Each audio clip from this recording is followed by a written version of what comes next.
it is. It's your boy at Throw Meta. You know who? Oracle, Constant Flowers. Let's get ready. Dust off the cartridge. Volume 1, Episode 4. It's been a crazy 2 weeks. We got so much to talk about. Are you ready?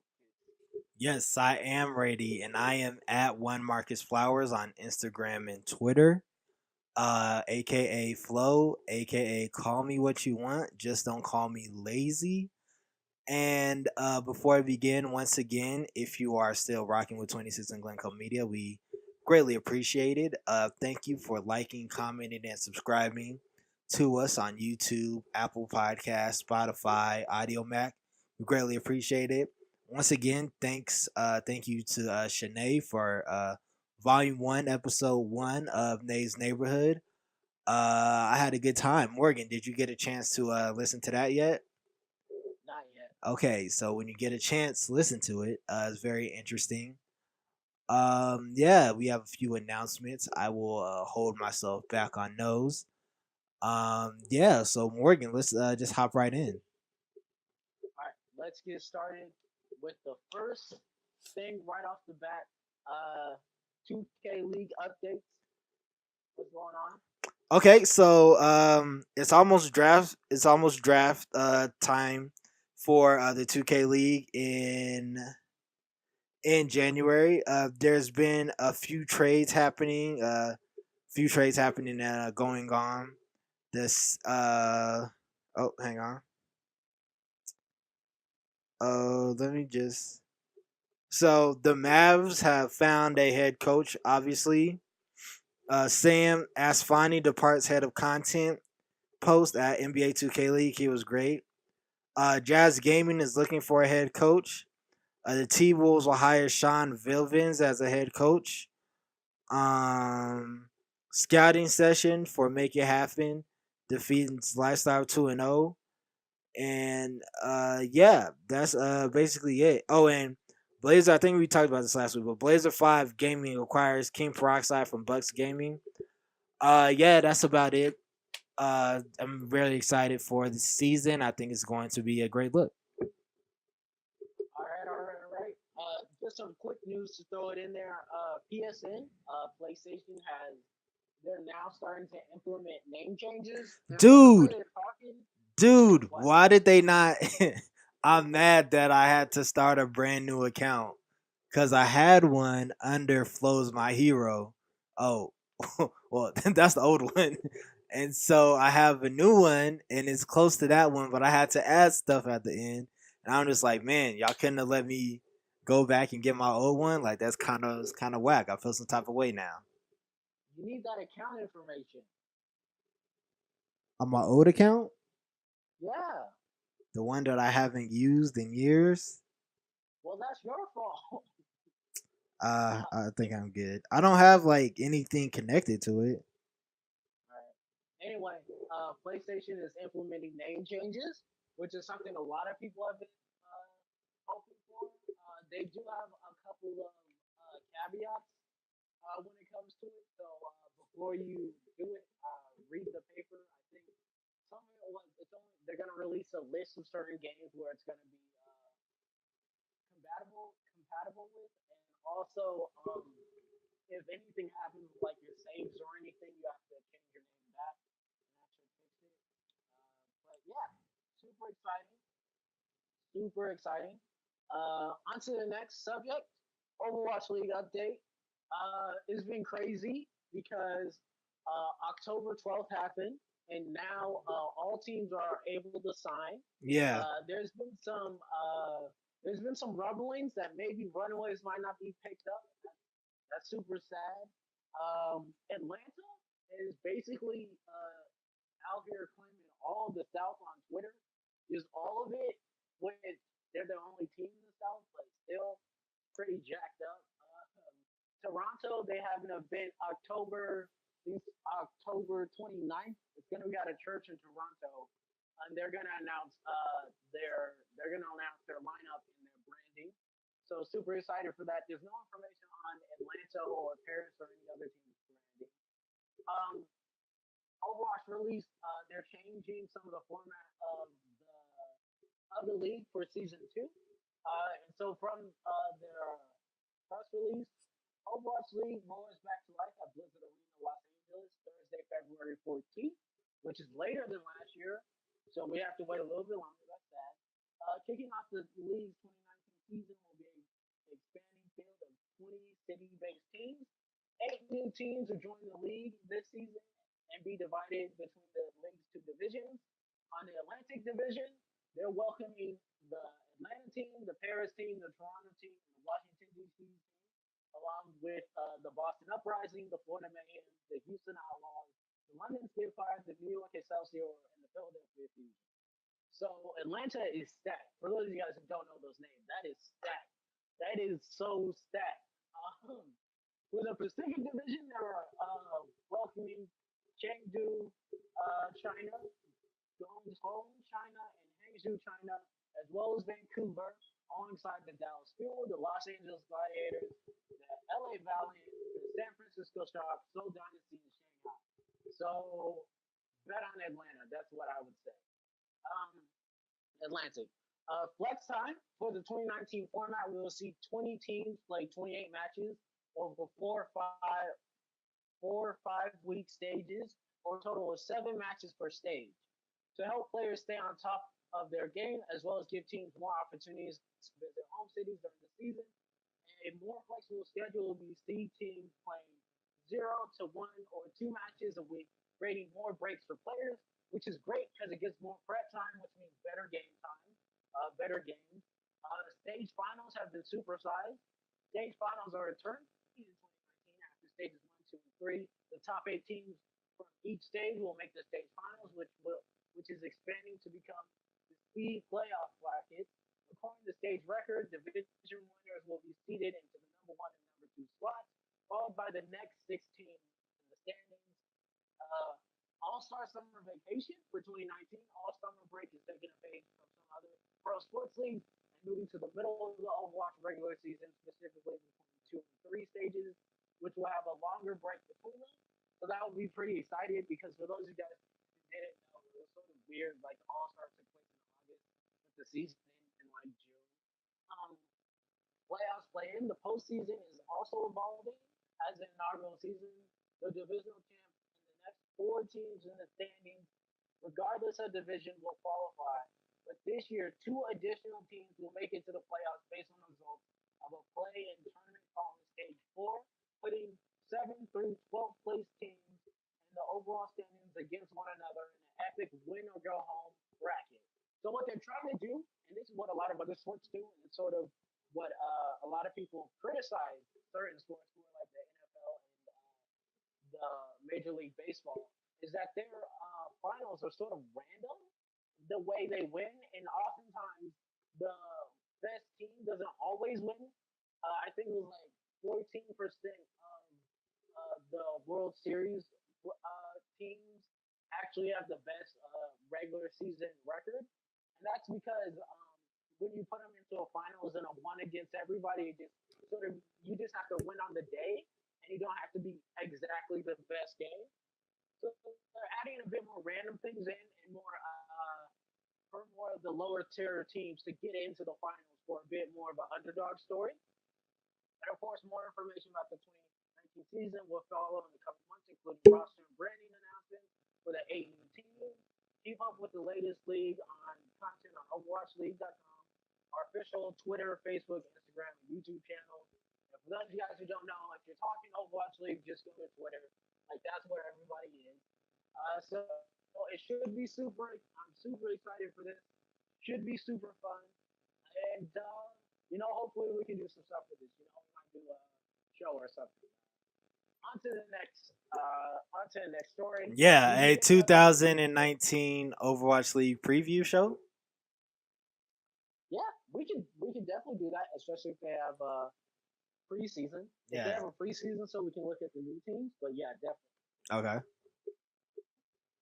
Uh, but moving on, did you see the new Harry Potter RPG?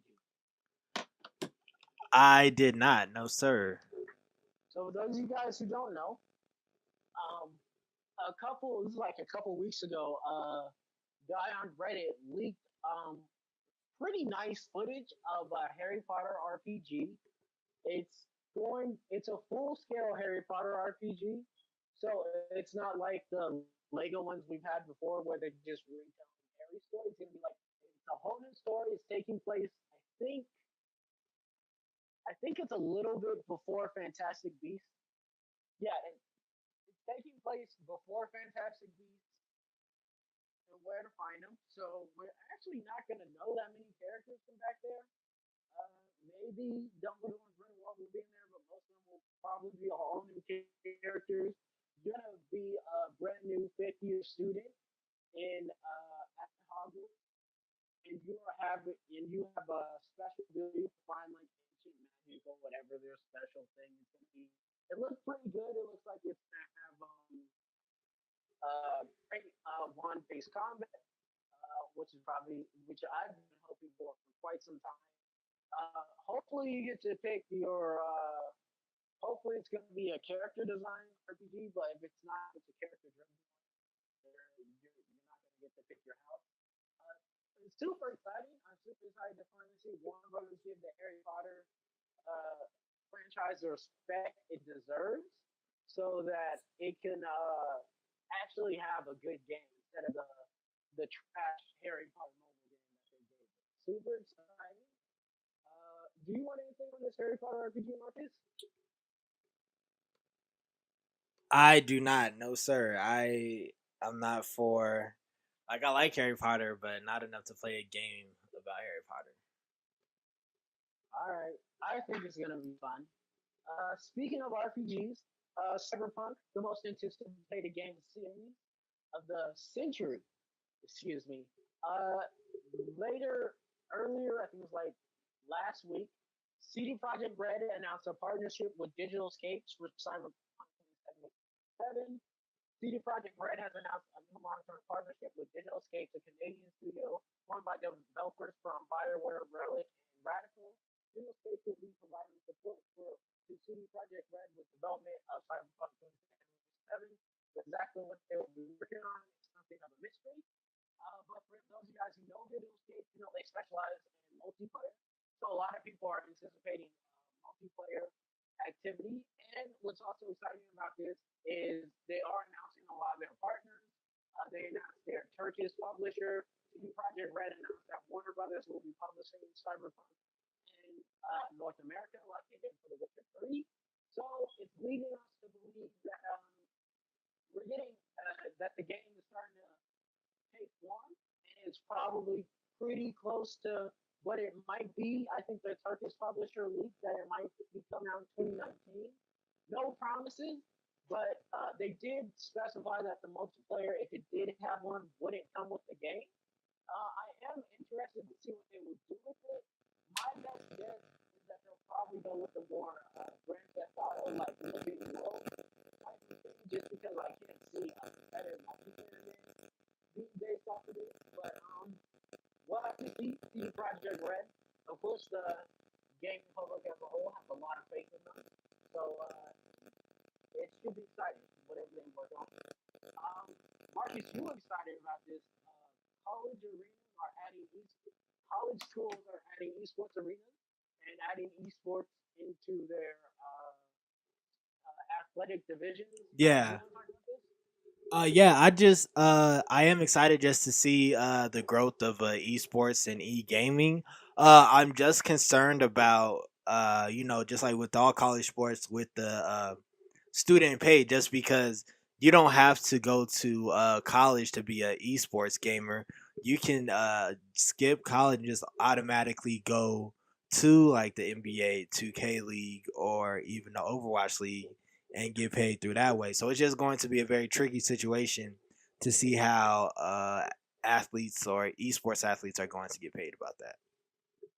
I know, but one of the things I like about this is because a lot of esports is it's a lot of you playing a lot of time in a video game without getting paid. I think I remember one Overwatch League player Dante. He talked about how he was on the team for about 3 months and got paid once. And so there's a lot of those shady aspects of esports, and putting them in college, they might not be getting paid, but at Yeah. least they'll have like a home or some food. And also, this is sorely needed because North America is falling behind in esports.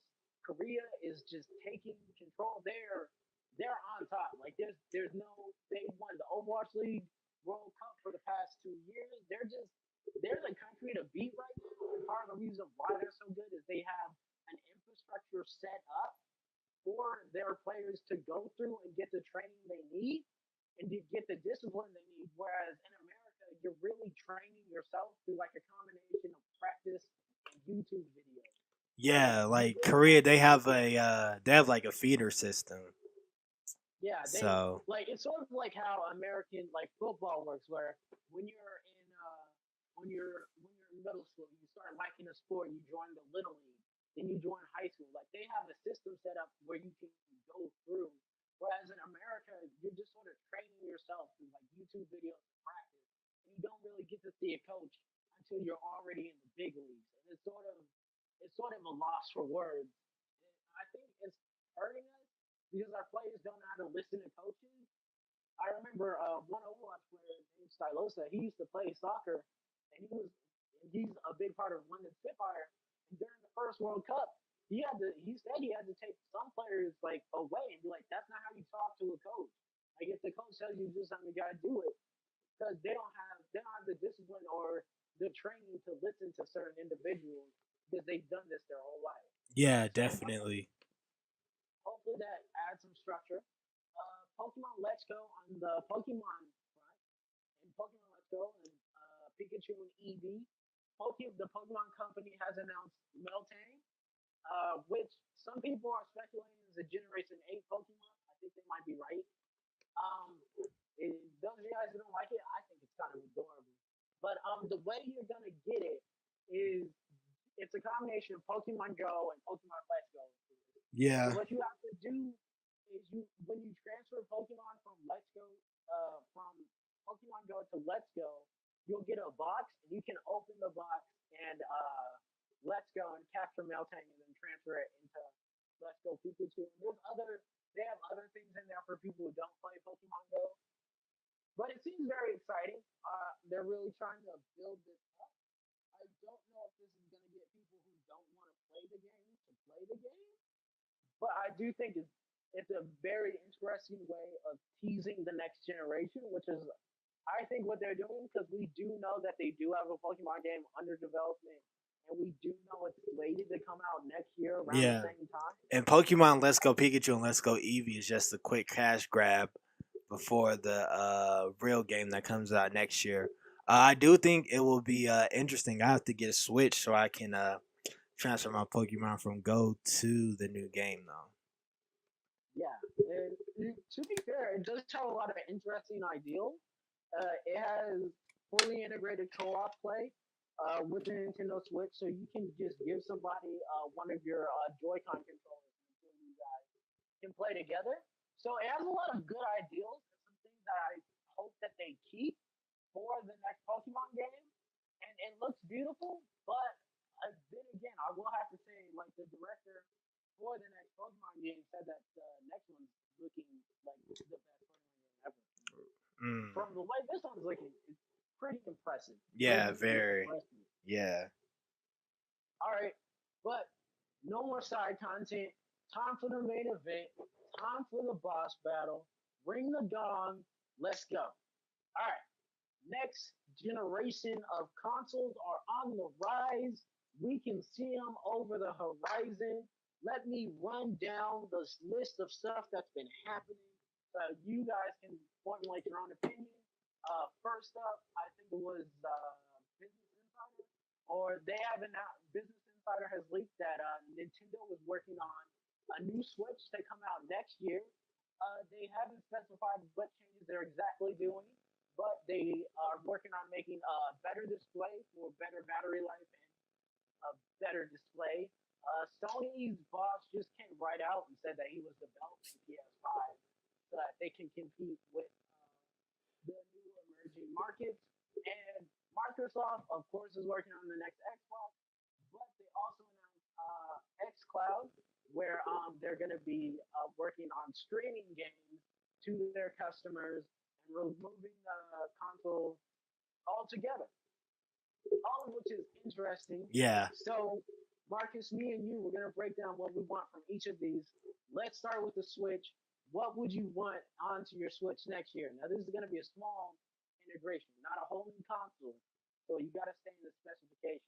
Actually, I would want a smaller, just a smaller system. Like the Switch is cool. I have no problem. It's just like kind of large. It's not very compact. I would definitely want something closer to the size of like a Game Boy, or even like a Game Boy Advance, or just something like something small so that it's more compact and I don't feel like I'm carrying a tablet along with me. I also want faster just network speeds with the Switch. So just because like when I've used the Switch, it's always on the network and it's always been like a little bit dragging or slow. On the PS5, I'm not really too sure just because I just got a PS4 and I like it. I guess maybe also I don't know. I don't know yet. I really don't have any complaints with the PS4. And I don't care about the Xbox or the Xcloud because Microsoft sucks and they don't have any games. They don't. So for me, for the new Switch next year, I don't think they're gonna go small just because a lot of people are like sort of complaining about the size of like the actual like controllers. They wanted to be a bit bigger. But for the Yeah. Switch next year, better battery life, always good. Bluetooth, I heard a lot of people want Bluetooth for their Switch, which would be good. They need to fix voice chat, and I want some more additions onto the online play. I think that'd be good. PlayStation 5, of course, more power to the console. Backwards compatibility. There was a patent that was filed by Sony a couple weeks ago, I think it was, and they were talking about using software to I think it was like automatically upgrade textures and stuff for the new console generation for remasters. So let's get that in the PS5. More beefed up power. I want the new Horizon game. I know Gorilla's working on it.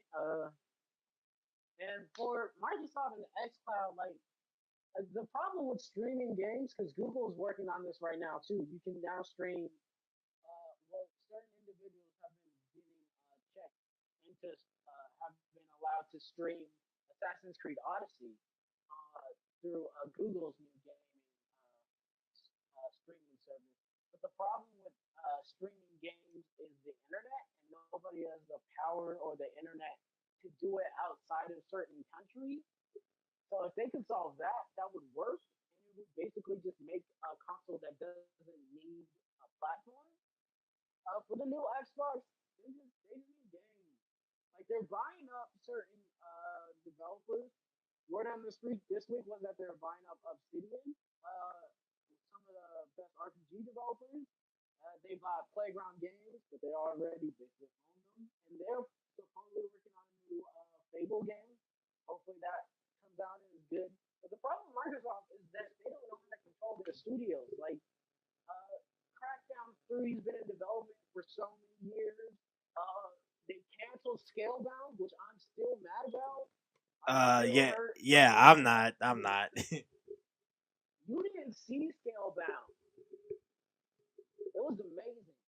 For those of you guys who didn't see Scalebound, look it up. Look at what Microsoft canceled. It was a dragon RPG game made by people at Platinum, and they canceled. I'm upset about that. They bought the developers for We Have to Do, and but the problem is all the exclusives they're getting are not that good. Like the best exclusive they have right now is Cuphead, and like it's Cuphead. That's niche already. Like at best, it has great animation, but it's extremely hard and it's a bullet arrow, so a lot of people don't want to play it. And they had they need more games and they need those games to be quality. Like they had Standard Game 2 came out. It was buggy as heck and it was bad. Like when Sony releases an exclusive, it comes out and it is an event. God of War was an event. Spider-Man was an event. Horizon Zero Dawn was an event. Legend of Zelda was an event. Mario Odyssey, it was an event. When other consoles release their was like Nintendo basically took the mic once a month and said, "We're dropping a game, you're playing it." Like Yeah, they dropped definitely. Legend of Zelda, they dropped Mario Kart Deluxe, they dropped Splatoon 2, they dropped Arms, they dropped Mario Odyssey. They basically owned the entire Game Awards. It was an event because they showed up. They dropped Xenoblade Chronicles. So like Microsoft doesn't have that. Like Microsoft drops a game. The biggest game that they dropped that was a bit was Sea of Thieves. But that game was empty. Like nothing was going on there. And Yeah. half the people who bought it just rented it from their Xbox Game Pass, got the free trial, played it for a couple hours, got bored, and then canceled the free trial. So at that point, you actually lost. They played your game and didn't pay you. Like you're going through the first year of game. Like they need to work on just getting their games in check. Like get your people in check. You need your studios to be like, okay, you're spending 3 years on this. You need to get it out, and it needs to be good. Like that's what needs to happen. Yeah. They need a Naughty Dog. They need a good game. They need us to hear more. They need a platinum game. Anything, anyone to help them. I don't know if they can, but they need it. Yeah, definitely, definitely. But that's all for today. Thank everybody for listening. Like, comment, subscribe, leave a review, hit us up on social media, talk to us. We want to talk to you. Any of these things. So thank you, Marcus. You have some announcements. Nah, yeah, just this comes out on Monday. Just telling you the schedule for the week. So this comes out on Monday. Super Flow Bros, of course, comes out on Tuesday. We're skipping Wednesday. Fantastic Flow will be coming out on Thursday. And yeah, that's about it. Oh, once again, I don't know if I mentioned it on here. Well, I won't mention it. Yeah, but yeah, that's about it. Follow me on Instagram and Twitter at One Marcus Flowers. Follow Morgan on Twitter at MetroMeta2648. Make sure you like, comment, and subscribe. On YouTube It's still at Marcus Flowers. I'm in the process of changing it. I think the time may be up, so I should be able to change it very soon. Follow 26 and Glencoe on Twitter at 26 and G. Follow us on Instagram at 26 and Glencoe and like our Facebook page at 26 and Glencoe. And until 2 weeks from now, peace.